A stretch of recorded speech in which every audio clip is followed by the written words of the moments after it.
All right, so thank y'all for having us. Our names are Brody Gibson, And Mallory Gibson. and we are with the pool project. I guess Is that working? that's not gonna work. Somebody click Good. here. Okay, so we're with the pool project. We've been working on it now for a couple of months, and we're with DECA, as you can see here on our blazers. And so I heard a few people were wondering what that actually stands for. It stands for the Distributive Education Clubs of America. If you could go to the next slide. Thank you for letting us speak today about our project as well. Okay, so what is the pool project? It's a community giving project. Where we're planning to raise $2,500 through a 50-50 raffle and donations from various businesses around our community. Then we will donate all the funds we raise back to the City Pool of Sweetwater. And then the city pool will be able to use these funds to upgrade their pool by purchasing, then implementing the wish list.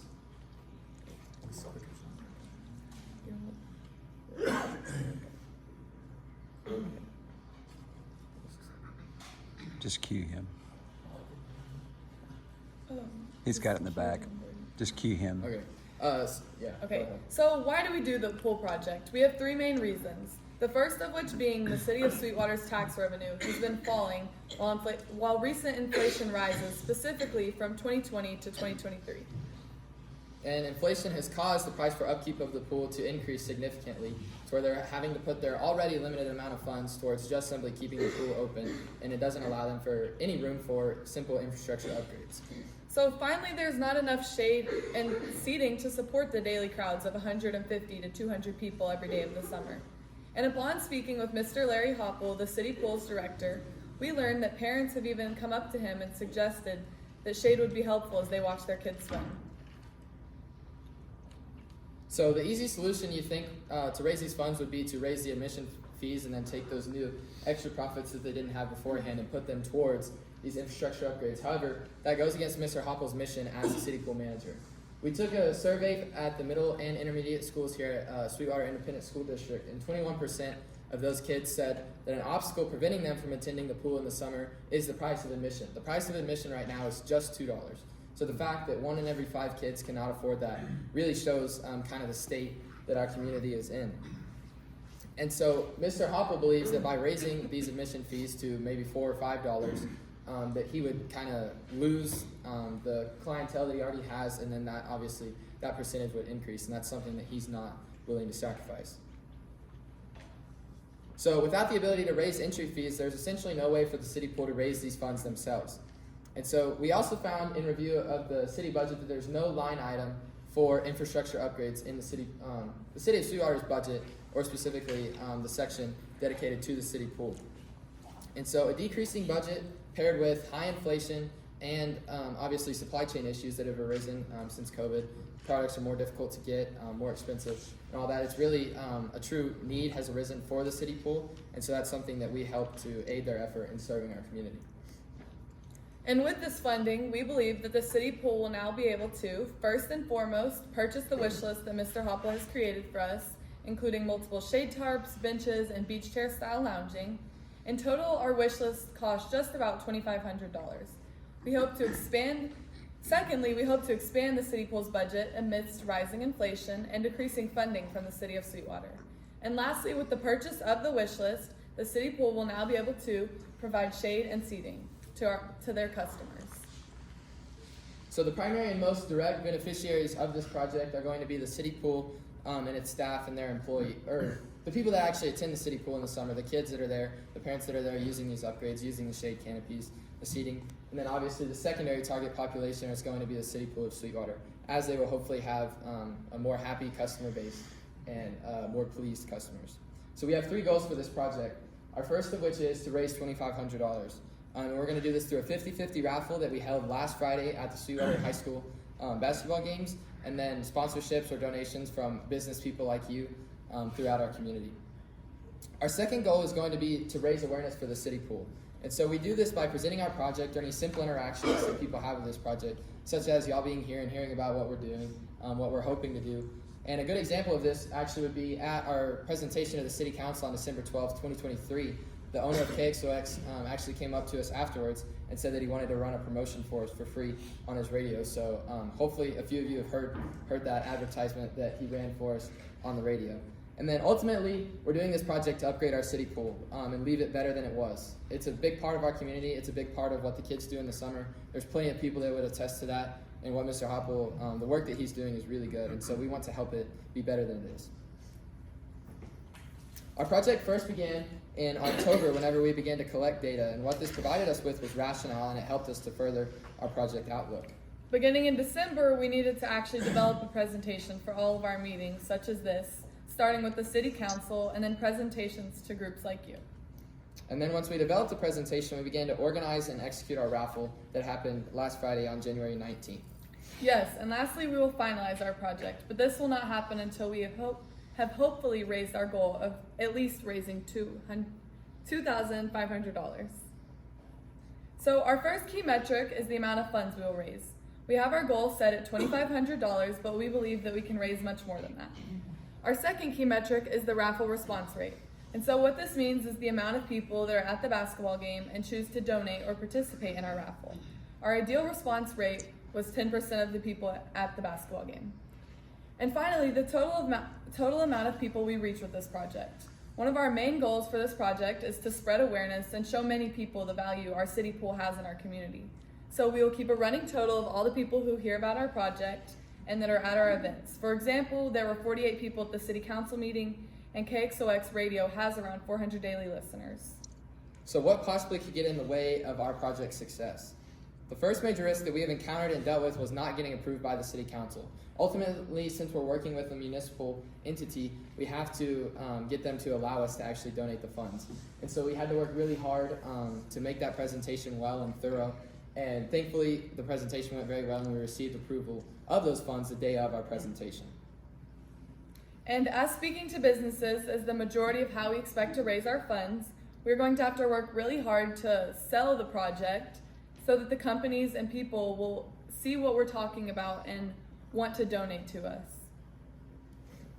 And lastly, a risk that we do not raise enough funds to meet our goal of $2,500, meaning Mr. Hoppel would have to pick and choose items off of his wish list and not be able to purchase everything that he had hoped for. If this were to happen, we have a few backup plans that might be able to cover the deficit, but as of right now, we're pretty well on track to meet our goal, so this isn't something we're terribly worried about.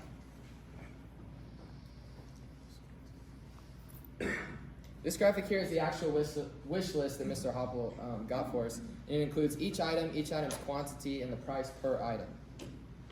And we gave ourselves a miscellaneous line item that upon purchasing these products, he would be allowed a little bit of wiggle room if he were to have to purchase something different or shipping costs a little bit more than he expected. It would just allow him a little bit of freedom, and he wasn't constrained to that one specific item or price.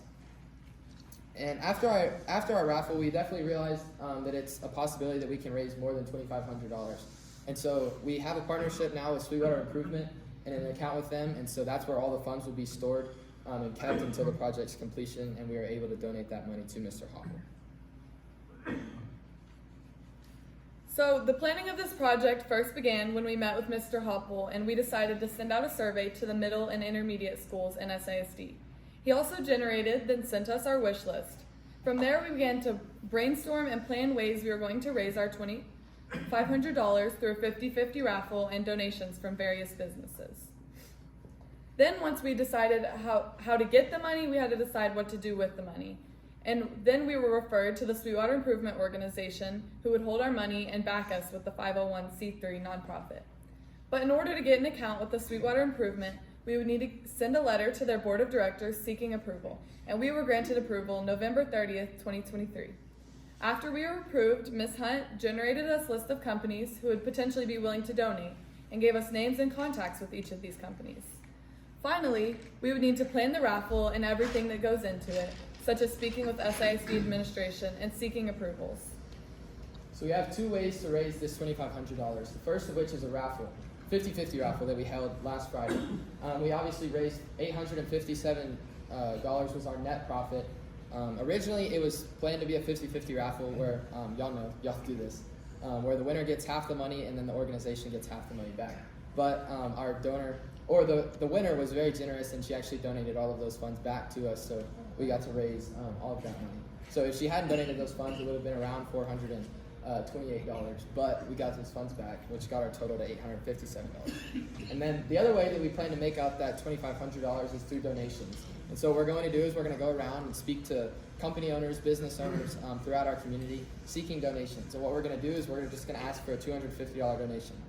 For a lot of companies, that's something that's fairly simple, we believe. And there's a lot of companies that might be willing to give more than that. And so what we're going to do is we're going to send out a letter, an email with all of our information, what we've done, pictures of everything, so that y'all can look further into it. And we're going to contact around 20 businesses in hopes that at least 10 of them respond and donate. So our next step was to present to the public, beginning with the City Council, December 12th, 2023. On January 15th, 2024, we were part of the 8 o'clock show on KXOX, where we were interviewed about our project and we were able to describe just exactly what we were doing. KXOX has also run us a press release for the raffle that was last Friday. Then at the raffle itself, in between games and downtimes, we spoke on the microphone to everyone who was at the basketball game about our project and the raffle, encouraging them to donate and participate in our raffle. Lastly, we're speaking with local companies and clubs seeking donations and making connections, such as coming here today and speaking with you all. So the last step of our project is going to be to finalize everything, and what that's going to start with is reconciling all of the funds, making sure that we have everything in our account with Sweetwater Improvement, making sure it's not in some cash that's stashed away in somebody's drawer, making sure that we have everything all in one place so that we can eventually donate those funds to Mr. Hopper in the city pool.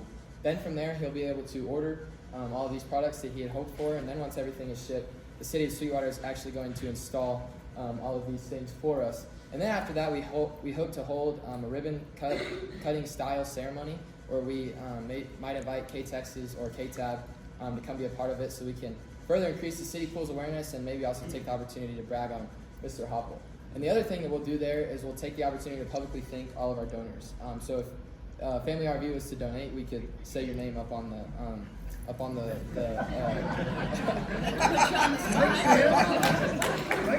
Logical. So we could say that on the news station and give him some publicity and let people know that he's doing good work.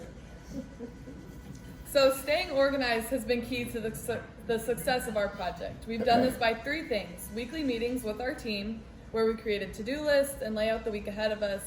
And as we collect money to track donors, we plan to keep spreadsheets to keep all of our lists organized. So the first major issue we encountered was logistics for the raffle, such as needing a 501c3 nonprofit to back our raffle. Next, we needed various approvals from the Sweetwater Improvement account to the raffle and even the City Council. So presenting our project very clearly was highly essential. And lastly, communication was very important with many people. We learned that people prefer different forms of communication, such as email or phone calls. So we had to be mindful when getting in touch with people, giving them plenty of time to respond. Key metrics for us are currently a moving target for some of them, beginning with the amount of money raised. As of right now, we've raised $932 of our $2,500 goal. And we hope to continue raising more through sponsorships and everything like that. Next was our raffle response rate, which originally we had hoped that it was 10% of the crowd, but there ended up being a whole lot more people than we had projected. There was 650 people there from the beginning to the end, starting with the JV boys game at 5 and then the varsity boys game at the very end. So 7.5% ended up being 47 participants in the raffle. And lastly is the total number of people we reached. As of right now, we believe that it's around 6,300 people. We're not totally sure. We know that KXOX has 400 daily listeners, and so we've taken account into that. There were 650 people at the basketball games, like I mentioned. And so through all these things and social media interactions, I'm not sure if any of you saw, but SISD actually posted about our raffle to kind of get that out there as well. And so through all those different forms of communication and reaching out to people, we believe that we've reached around 6,300 people. So looking back on what we have done so far in this project, we've learned a lot about ourselves. The first being that everybody a part of our project has different skills, and it's important to utilize those to produce something really worthwhile. And through all of our communication, we have learned how tight-knit Sweetwater is. And people have many connections. And lastly, we've learned how important communication is. Our first recommendation would have been for us to start sooner. We didn't know how many things we would be trying to accomplish until we were right in the middle of it. So we suggest to give plenty of time. With this project, we've had to manage people, events, and so much more than we could have expected.